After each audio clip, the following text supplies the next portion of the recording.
University మంచి భవిష్యత్తు కోసం తెలుగు విద్యార్థులు ఇష్టపడే యూనివర్సిటీ. కాల్ 9059052378 9059052379. ఈ కథను మీరు విన్నారా సార్? బిఫోర్ విన్నాను. మీరు సునీల్ నారాయణ గారు కలిసి కథను విన్నారా? I heard it.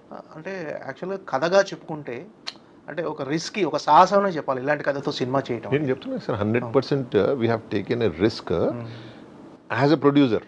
But Shekhar garu was over confidence అని చెప్తున్నా. He was too much. And ఆయన ఓవర్ కాన్ఫిడెన్స్ అని నేను అనుకున్నాను, but it's today his confidence prove అయిపోయింది. అంటే ఇలాంటి కథతో ప్రొడ్యూసర్ని ఒప్పించడం చాలా కష్టం. అంటే ఒక సాహసం, అంటే ఏ ప్రొడ్యూసర్ అనేది రిస్కీగా ఫీల్ అవుతారు. 100% వీ ఫెల్ట్. మీరు ఎలా జడ్జ్ చేయగలిగారు? సార్, వీ బిలీవ్ శేఖర్ గారు not only this film, we were last ఫిలింలో కూడా మేము we believed him like that, and the next film also we are going to believe him like that. వారు ఏదైతే స్టోరీస్ అనుకున్నారో అవే చేస్తాము. Any small things if you want to tell we will tell, but he will take his own call. అంటే ఈ కథ first Dhanush కోసమే అనుకున్నారా సార్? అంటే frankly when we thought this, Dhanush తప్ప ఇంకెవరైనా చేస్తారా అనేది ఫస్ట్ మా ఫీలింగ్ వచ్చింది. అవును. సో ధనుషే బెటర్ అనుకుని we met Dhanush, immediately agreed. అసలు బేసిక్ థింగ్ అంటే ఎవరైనా అగ్రీ అయితే as a producer, as actor, as an technician, Shekhar garu పేరు చెప్పగానే అరే we should really get associated with Shekhar garu అనే ఫీలింగ్ అయితే ఉన్నది. So that is advantage we had. అంటే ఇప్పుడు తెలుగులో కూడా చాలా మంది హీరోలు ఇన్నోవేటివ్ కాన్సెప్ట్లు కానీ ఒక డిఫరెంట్ మూవీస్ సెలెక్ట్ చేసుకుంటున్నారు సార్. అంటే ఒకవేళ అంటే ధనుష్ గారు ఫస్ట్ చాయిస్ కాబట్టి ధనుష్ గారికి ఈ సినిమా వెళ్ళిపోయింది. ఒకవేళ మీరు ధనుష్ గారు కాకుండా ఈ హీరోని అప్రోచ్ అవ్వలేదు సార్? సార్, ఈ అప్రోచ్ అనగానే ఎస్ఎన్కి ఇంకా వేరే ఆలోచన ఎందుకు ఉంటుంది?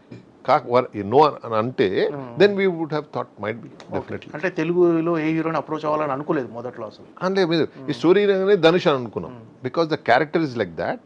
And he has somewhere touched this kind of characters before also. Not this kind, inta deep kaadu, but this kind of things he has done. అంటే నాగార్జున గారికి కూడా ఇలాంటి క్యారెక్టర్ కొత్తగా వరకు చేయలేదు. చాలా కొత్త. నిజంగా ఒక రకంగా నాగార్జున గారు ఒప్పుకోవటం కూడా చాలా surprising. No it's surprising. He's come to a different genre లాగా వచ్చినారు. డిఫరెంట్ యాజ్ ఎ హీరో కాకుండా ఇంకా క్యారెక్టర్ చేద్దాము అనే ఫీలింగ్ లాగా వచ్చారు. It was the first time. So we also never thought that he'll do. Shekhar, మేము వీ రిక్వెస్టెడ్ హిమ్, శేఖర్ గారు ఇట్లా ఏదో లైన్ చెప్తాను అన్నాక ద కనెక్షన్ విత్ సునీల్ గారితో కూడా బాగుంది కాబట్టి హీ టోల్డ్ ఇట్లా వచ్చి చెప్తా అంటున్నట్టు లే I'm interested to work with Shekhar garu అనేది first policy. Then he heard the story, then he said yes, we were happy all. అంటే ఈ క్యారెక్టరైజేషన్ని, ఈ క్యారెక్టర్ని నాగార్జున ఫ్యాన్స్ ఎలా రిసీవ్ చేసుకుంటారో టెన్షన్ ఉండేనా సార్ మీకు? లేకుండే నాకు పర్సనల్గా నాకు లేకుండా. ఎందుకంటే I have been telling in my speeches also, Dhanush electrical performance అసలు మీరు ఆయన కెమెరా ముందరికి అసలు ఎట్లా చేస్తుంటే అసలు ఎంత చేంజ్ అవుతుందంటే అన్బిలీవబుల్ అండి, అన్బిలీవబుల్. ఇప్పుడు మనం ఒక జనరల్ ఒక నెమిలిని మనం ఇలా పండుకొని ఉంటే మనం దాన్ని స్ప్రెడ్ కావాలి, దాన్ని ఈకలని కొడుతుంటాం, దాన్ని స్ప్రెడ్ అయితే చూడండి, అట్లా కెమెరా ముందట రాగానే ఇట్లా అయిపోతున్నాండి. Completely different man. కార్వాన్ నుంచి will be just walking down, మేము చేస్తే హలో అంటే హలో అనుకుంటాడు, వెళ్ళిపోతుంటాడు. But when comes in the camera completely ఇట్లా చేంజ్ అయిపోతాడు మనిషి. So that is one great thing of this thing. Nagarjuna gardi inta settled acting, most probably he has not done this kind of roles, settled different characters, 3 shades unna character will be changing. He is a very sincere officer.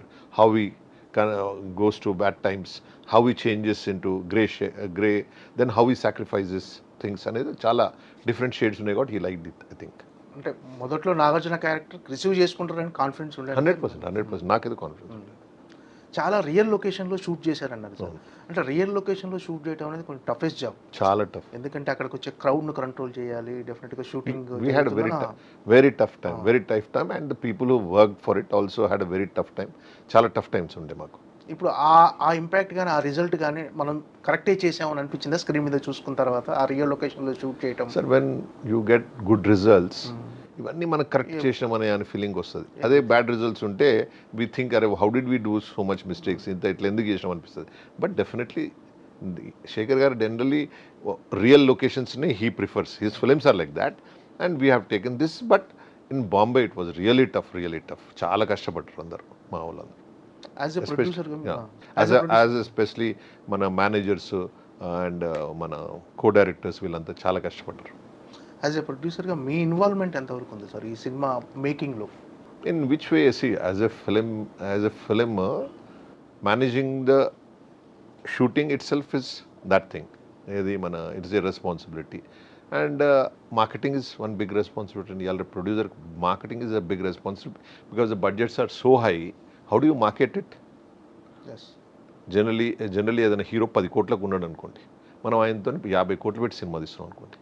So we have to 5 times sell the film what he has been selling కదా. That is a big challenge.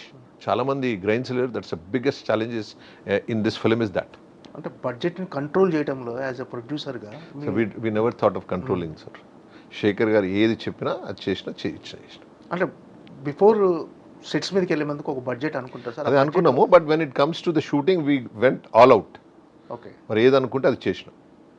సాధారణంగా అంటే ఏ cinema కూడా on paper ఉన్న బడ్జెట్లో అవ్వదని అంటారు sir. ప్రొడ్యూసర్గా మీ feeling ఏంటి అసలు?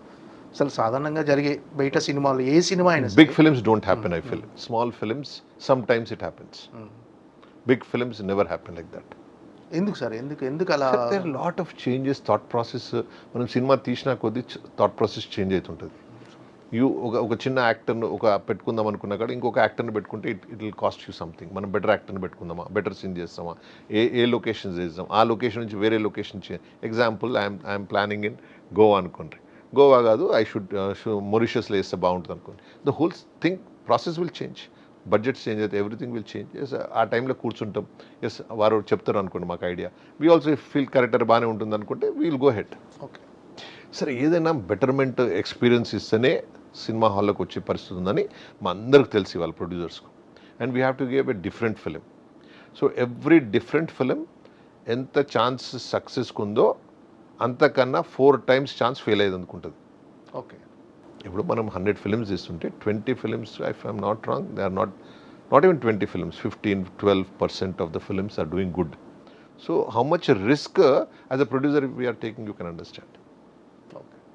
But definitely Shekhar garu is a safe bet అనే వీఆర్ గెటింగ్ డౌన్. అంటే ఈ సినిమా చమురు నిక్షేపాలు, ఆయిల్, దాని గురించి చుట్టూ కథ తిరుగుతుంది సార్. రీసెంట్గా నేషనల్ మీడియాలో వచ్చింది ఇలాంటిదే ఒక న్యూస్ వచ్చింది.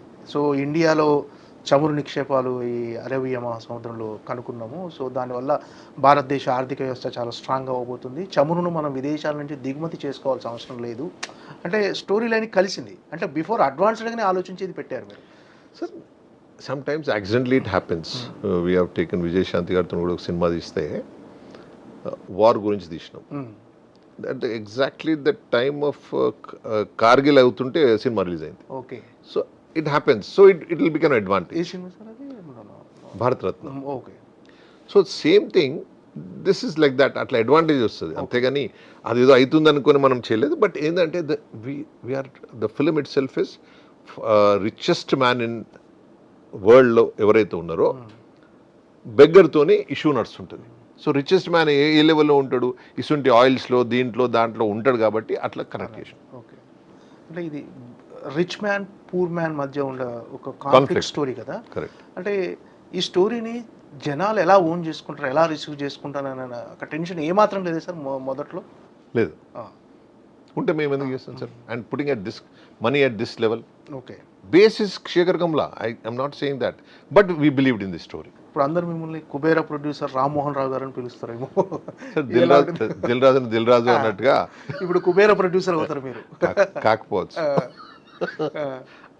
సరే. ఫర్ సమ్ టైమ్ తెలిసే సంథింగ్. ఇంతకుముందు మమ్మల్ని జగిత్యాల రామ్మోహన్ రావు అంటుండ్రు, ఒకరు కరీంనగర్ రామ్మోహన్ రావు అంటుండ్రు, ఒకరు సినిమా రామ్మోహన్ అంటుండ్రు. In the same way it happens. Nothing great. అంటే సునీల్ నారాయణ్ గారితో ఈ ప్రయాణం ఎలా స్టార్ట్ అయింది సార్? ఆయనతో sir Narayan garu is very close to us. First చాలా నాకు క్లోజ్. వారు ఒకరోజు కూర్చొని ఇట్లా సినిమాలు చేద్దాము. Generally he's financing from last. వారి ఫాదర్ నారాయణ్ దాస్ గారు ఫాదరే he was a financier. So he was also financing Narayan Das garu. But he could get చాలా మంది పార్ట్నర్స్ వారు చేయగలుగుతారు. ఎవరినంటే వాళ్ళ ఇండస్ట్రీలో he has good connections with every actor, every producer, every distributor. He has best connections. అయితే ఒకరోజు కూర్చున్నప్పుడు సినిమాలు చేద్దాము అనుకున్నప్పుడు దెన్ ఈ సైడ్ కలిసి చేద్దామా అది ఇది అని డన్ వీల్ చేద్దామని అనుకుని నారాయణ్ దాస్ గారు మేము స్టార్ట్ చేసినాం. So after Narayan Das garu passing away it is with Sunil garu. ఎలా ఉంది సార్ ప్రయాణం? Wonderful journey sir. సినిమాలు తీసుకుంటే from last 30 years we are in this line. ఎవరెవరు కొన్నిసార్లు తీసినాం, but this is the best time I'm going through. Last 7-8 films hit to flop కాకుండా we are not losing much. We are having that satisfaction of making films అనేది. అంటే better output కోసం కానీ ఏదైనా విషయంలో మీ ఇద్దరి మధ్య ఆర్గ్యుమెంట్స్ జరుగుతుంటాయా? తక్కువ అంటే ఏదైనా బెటర్ అవుట్పుట్ అంటే ఒక మంచి ప్రోడక్ట్ ఇవ్వటం గురించి. మా ఇద్దరి మధ్య అయితే అసలు ఉండదు సార్, అసలే ఉండదు, ఓకే. అసలే. అంటే ఏ సినిమా కథనైనా ఇద్దరు కలిసి జడ్జ్ చేసి ఇద్దరు కలిసి డిసిషన్ సార్ తీసుకుంటారు. డెసిషన్ మేకింగ్లో Sunil marketing and all that he's taking care. అసలు నేను దాంట్లో I don't talk because he's expert in that. Story మధ్యలో ఇప్పుడు శేఖర్ గారు ఉన్నాడు, మేము చేసే పెద్ద పని చాలా తక్కువ ఉంటుంది. He will take everything care of everything, not one thing, everything he'll take care of. Okay.